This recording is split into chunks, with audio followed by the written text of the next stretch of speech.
Flash Info, disparition. Inquiétante de 3 opposants politiques au Burundi, la crise s'aggrave Bujumbura le 2 septembre 2024.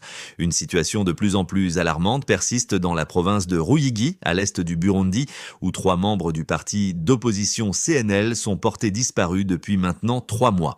Cette affaire met en lumière les tensions politiques croissantes dans le pays et soulève de sérieuses inquiétudes quant au respect des droits de l'homme. Détail de l'affaire et personnes disparues, Désiré Baragasirika Toyimark et Mohamed Adamou, date de l'arrestation. 28 mai 2024, lieu, village de Kinanira, commune de Jizuru, province de Ruyigi.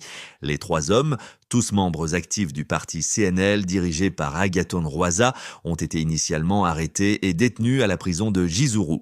Selon des témoins, ils auraient ensuite été emmenés vers une destination inconnue pendant la nuit. Cette disparition fait suite à une série d'événements troublants dans la région. Chronologie des événements, 27 mai 2024, incendie de 9 maisons dans le village de Kinanira, 28 mai 2024, arrestation de Baragasirika Toyi et Adamu, 30 mai 2024, 3 autres maisons incendiées dans le village voisin de Nkurubouye. Bien sûr, contexte politique tendu. Selon des sources locales, Shabani Nimubona, chef des Imbonerakure, la Ligue des jeunes du parti au pouvoir dans la nouvelle province de Buhumuza, aurait proféré des menaces de mort à l'encontre des opposants politiques. Des témoins rapportent des propos alarmants tenus lors de réunions publiques. Le commissaire de la commune aurait déclaré le 1er juin « La proie que vous attraperez, mangez-la, ne me le dites pas ».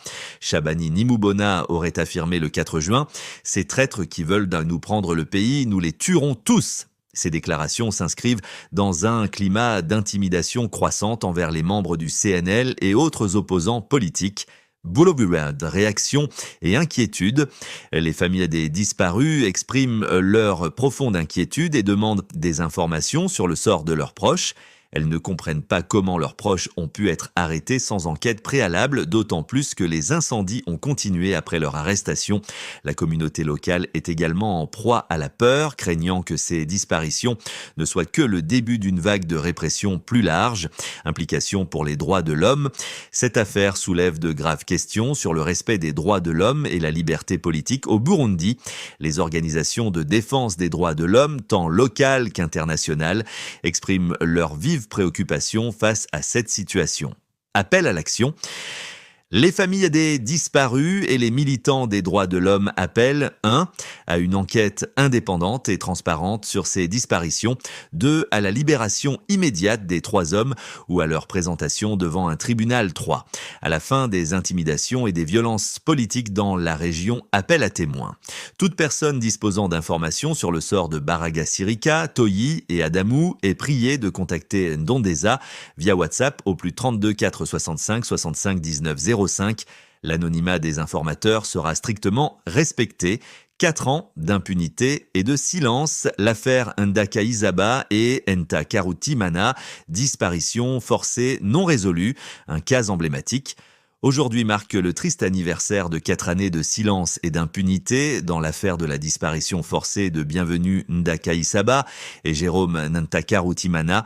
Ces 2 jeunes leaders du parti d'opposition CNL, Congrès national pour la liberté, ont disparu le 1er septembre 2020 après avoir été remis au colonel Félix Aviarimana, alors chef des services de renseignement de la province de Muramvya.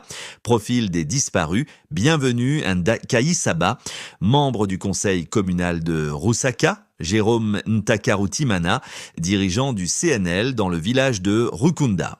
Tous 2 originaires de la commune de Rusaka, province de Mwaro, ces jeunes hommes étaient connus pour leur engagement politique actif au sein du CNL. Chronologie des événements. 1. Élection 2020. Ata Ndakaisaba et Ntakarutimana soutiennent activement le CNL 2. Post-élection. Ciblés par le gouvernement pour leur engagement politique 3. 1er septembre 2020. Fuite vers Muramvya pour échapper aux recherches de Gérard Ndaïsenga, chef des renseignements de Mwaro 4. Même jour, reconnu et dénoncé par un membre des Imbonerakure à Muramvya 5. Matin, arrêté par la police et détenu au commissariat de Muramvya 6. Soir, remis au colonel Félix Aviarimana 7 depuis.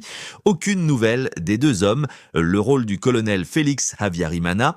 Le colonel Havyarimana, figure centrale de cette affaire, n'a jamais été interrogé sur le sort des deux disparus.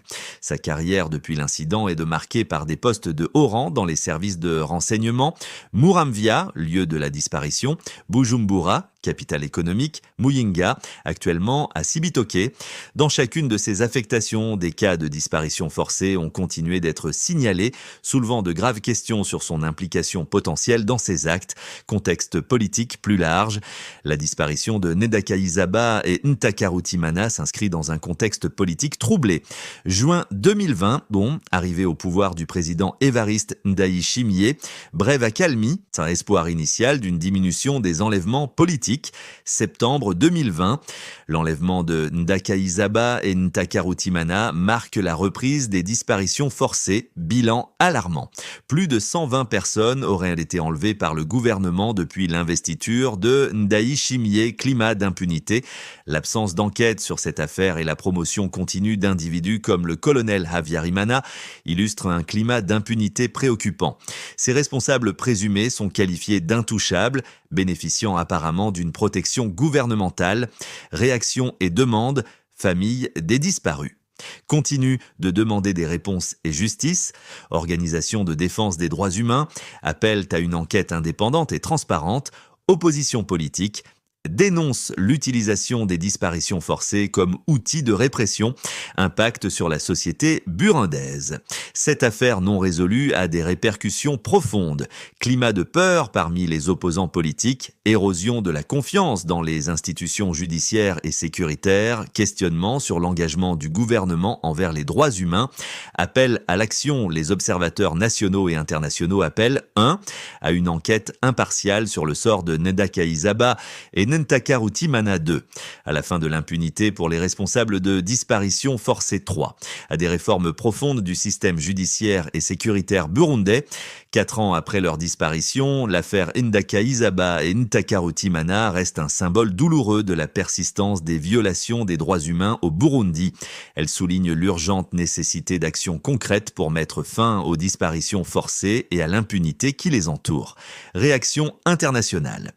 La communauté internationale observe la situation avec une préoccupation croissante. Plusieurs diplomates et organisations internationales ont appelé le gouvernement burundais à faire la lumière sur ces disparitions et à garantir la sécurité de tous les citoyens, indépendamment de leur affiliation politique. Cette affaire continue de susciter de vives inquiétudes quant à la stabilité politique du Burundi et au respect des principes démocratiques dans le pays. Les prochains jours seront cruciaux pour déterminer l'évolution de cette crise et ses implications potentielles pour l'avenir politique du Burundi. Enlèvement d'un citoyen à Bujumbura, un enlèvement suspect. Le 1er septembre 2024, un citoyen a été enlevé à Bujumbura, suscitant de vives inquiétudes parmi la population. Le jeune homme, identifié comme Kantunjeko Eric, âgé de 31 ans, a été appréhendé alors qu'il rentrait chez lui. Détail de l'incident, non. Kantunjeko Eric, âge de 31 ans, origine, colline Binigagni, commune Nyanzalak, province de Makamba, résidence quartier Gazeni, zone Jiosha, Bujumbura, statut, étudiant à l'université, UGL, chronologie des événements, heure de l'enlèvement, environ 20h, 8h du soir, lieu, pont de Ntaangwa Nord, Bujumbura, circonstances. Alors qu'il rentrait chez lui, Kantunjeko Eric a été intercepté par un véhicule double cabine aux vitres teintées. Témoignages et inquiétudes. Des témoins rapportent que plusieurs hommes vêtus de survêtements de sport, soupçonnés d'être des agents des services de renseignement, sont sortis du véhicule et ont immédiatement appréhendé Eric, le contraignant à monter à bord. L'endroit où il a été emmené reste inconnu. Et ceux qui tentent de le retrouver ne connaissent pas les raisons de son arrestation. Les proches et amis d'Eric expriment leur inquiétude quant à son bien-être, craignant qu'il puisse subir des mauvais traitements. Appel à l'action. Les témoins de l'enlèvement de Kantunjeko Eric demande aux autorités de sécurité de veiller à sa protection et à son intégrité physique. Ils appellent également à une enquête sur les circonstances de son enlèvement afin de garantir la sécurité des citoyens. Cette situation met en lumière les préoccupations croissantes concernant les droits de l'homme et la sécurité des opposants politiques au Burundi. Les autorités sont appelées à agir rapidement pour clarifier cette affaire et rassurer la population.